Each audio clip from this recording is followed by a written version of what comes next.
Hello friends, आज का topic है घुटने में से आवाज़ आना या फिर sound coming from the knee. बहुत सारे पेशेंट्स हमें ओपीडी में यूजुअली पूछते हैं कि सर हमारे घुटने में से आवाज़ आता है, डॉक्टर हमारे घुटने में से आवाज़ आ रहा है। तो घुटने में से आवाज़ आने के बहुत सारे रीज़न्स रहते हैं, उसमें से कुछ कॉमन रीज़न्स के ऊपर हम लोग आज डिस्कस करेंगे।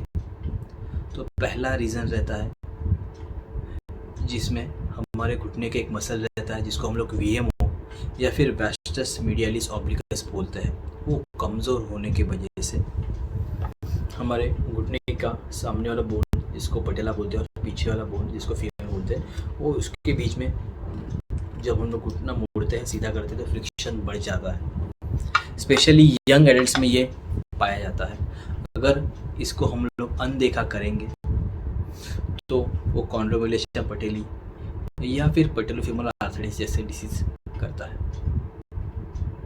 जिसके वजह से हमें सीढ़ी चढ़ना उतरना या फिर कम हाइट से खड़े रहने में डिफ़िकल्टी पाई जाती है। दूसरा कॉमन रीज़न रहता है घुटने में कुछ लिगामेंट इंजरी हो गई है, जैसे एसीएल हुआ, पीसीएल हुआ, एमसीएल हुआ, एलसीएल हुआ।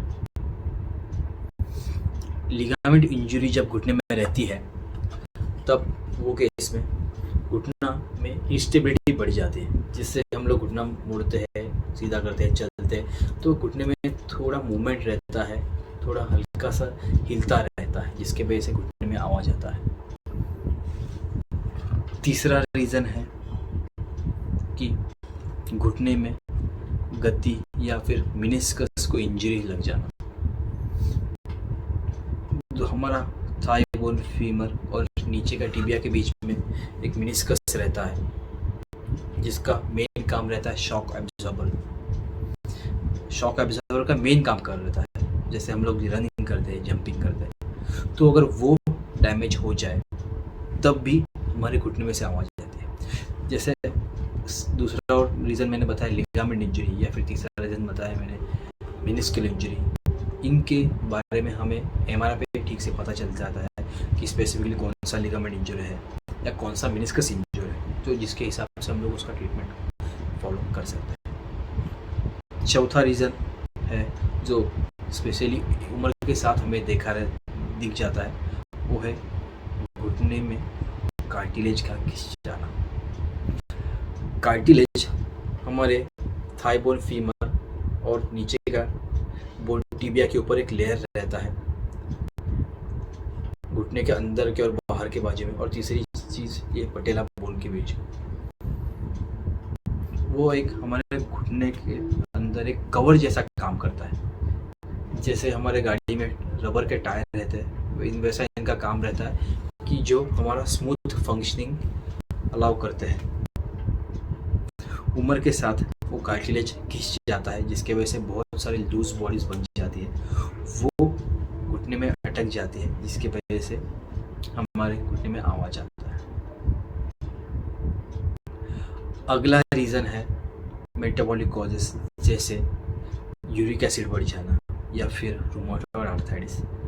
हमारे बॉडी में कभी कभी कुछ लोगों में कुछ एंजाइम डिफिशियंसी हो जाती है, जिसके वजह से एक प्रोडक्ट रहता है जिसको यूरिक एसिड, जो ठीक से एब्जॉर्ब या ठीक से डाइजेस्ट नहीं कर पाते हैं और वो बॉडी में बढ़ जाता है। तो जब ऐसे लोग प्रोटीन इंटेक ज़्यादा ले लेते हैं तो वो सडनली यूरिक एसिड बढ़ के वो जॉइंट्स में जमा होता है, स्पेशली नी में जमा हो जाता है, जिसके वजह से कार्टिलेज इंजर होकर घुटना घिस के घुटना आवाज़ करना लग जाता है। अगला रीज़न रहता है कि हमारे घुटने के बाहर के बाजू में कभी कभी स्नैपिंग जैसा आवाज़ आता है। तो एक बाहर एक मसल रहता है जिसको हम लोग इलियोटिबल बैंड बोलते हैं, वो घुटने के बाहर के वर्सा के ऊपर रब करता है, और जिसकी वजह से साउंड आता है, उसके साथ पेन भी होता है। कभी कभी बच्चों में घुटना मोड़ते समय, सीधा करते समय, खेलते समय टक टक जैसा आवाज़ आता है। तो उनमें ये जो हम लोग मेनिस्कस जिसको बोलते हैं, जन्मजात कभी कभी कंटिन्यूस मोटी रहती है, और वो मोटी गद्दी हमारे थाई बोन, फीमर और नीचे टिबिया के बीच में आके आवाज़ करती है। जिसको हम लोग डिस्कॉर्ड मिनिस्कस, जैसे मैंने बताया डिस्कॉर्ड मिनिस्कस कहते हैं। अगर आपको नी में साउंड आना या घुटने में से आवाज़ आना, इस चीज़ के बारे में कुछ और डाउट्स रहेंगे तो प्लीज़ हमें मेल करिए या फिर विज़िट करिए। Thank you.